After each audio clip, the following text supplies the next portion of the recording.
कैलाश मानसरोवर एक ऐसा रहस्य जिसे कोई सुलझा तक नहीं पाया। कैलाश पर्वत पर चढ़ने की अनेकों असफल कोशिशें की गई। महादेव के इस चमत्कारी स्थान का राज कोई भी समझ नहीं पाया।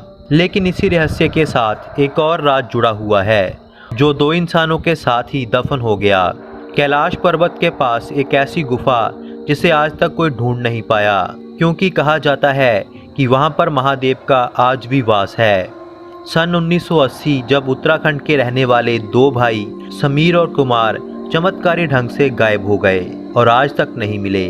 समीर और कुमार के एक साथी संजीव ने कहा कि समीर और कुमार दोनों भाई एक साधु पुरुष की संगत किया करते थे। कहा जाता है कि दोनों भाई काफी अमीर थे। मुक्ति की प्राप्ति के लिए वह उस साधु की संगत किया करते थे। साधु का अंतिम समय आया तो साधु ने उन्हें कहा कि कैलाश पर्वत के पास एक पवित्र गुफा है, यहाँ महादेव निवास करते हैं। उस गुफा को खोज तुम लोग मुक्ति पा सकते हो। यह बात बताकर साधु तो मृत्यु को प्राप्त हो गया, लेकिन समीर और कुमार के मन में वह गुफा ढूंढने की चाह थी। इसी चाह के साथ वह कैलाश पर्वत की यात्रा पर निकल पड़े।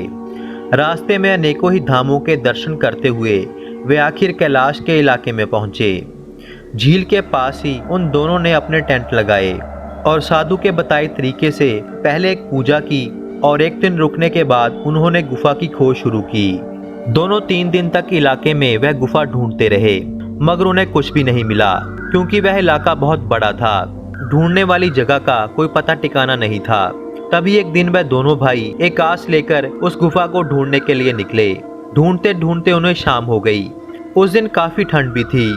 गुफा ढूंढने के चाह में कब अंधेरा हो गया उन्हें पता ही नहीं चला और रात के समय वे वापस कैंप में लौटने का रास्ता ढूंढ नहीं पाए। तभी अंधेरे में उन्होंने पहाड़ के पास शरण ली। पास जाकर देखा तो वह गुफा थी। गुफा के अंदर जाने पर उन्होंने वहां पर एक प्रकाश देखा। दोनों भाई उस प्रकाश की तरफ बढ़े तो वहां पर एक अघोरी बाबा भक्ति में लीन बैठे थे। दोनों भाई अघोरी बाबा की तपस्या को डिस्टर्ब नहीं करना चाहते थे और वहीं पर चुपचाप एक कोने में बैठ गए। कुछ समय बाद अघोरी बाबा बोले कि तुम लोग यहाँ पर क्या कर रहे हो।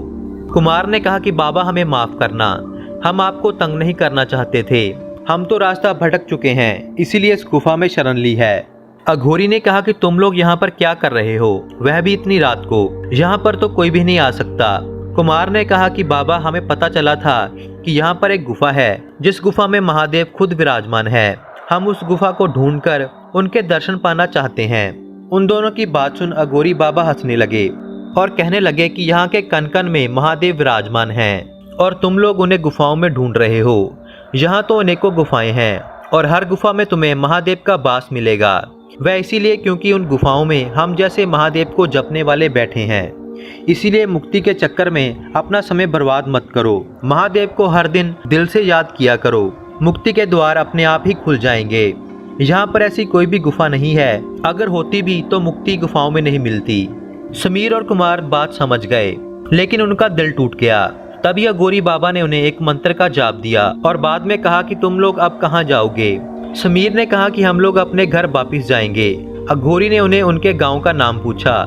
समीर ने गांव का नाम बताया तो अघोरी बाबा ने कहा कि इस गांव के बारे में मैं नहीं जानता, अपने इलाके का कोई 100 साल पुराना गाँव बताओ। तो समीर ने झंबा गाँव का नाम लिया। अघोरी ने कहा कि तुम लोग अब दोनों अपनी आंखें बंद कर लो और उस झंबा गांव के बारे में सोचो। दोनों भाइयों ने अपनी आंखें बंद की और ऐसा ही किया। जब उन दोनों भाइयों ने अपनी आंखें खोली तो वह हैरान हो गए, क्योंकि वह दोनों भाई झंबा गांव के बीचों बीच खड़े थे। एक ही पल में वह हजारों किलोमीटर दूर पहुंच गए। उन्हें कुछ भी समझ नहीं आया। दोनों भाई अपने घर आए, कुछ दिन अपने घर में रुके और उसके बाद वह दोनों भाई कहाँ गए कुछ भी नहीं पता और आज तक उन्हें कोई ढूंढ भी नहीं पाया। लोगों और परिवार का कहना है कि वह दोनों भाई उन गुफाओं में महादेव की आराधना के लिए चले गए और आज भी वे वहीं भक्ति में लीन हैं।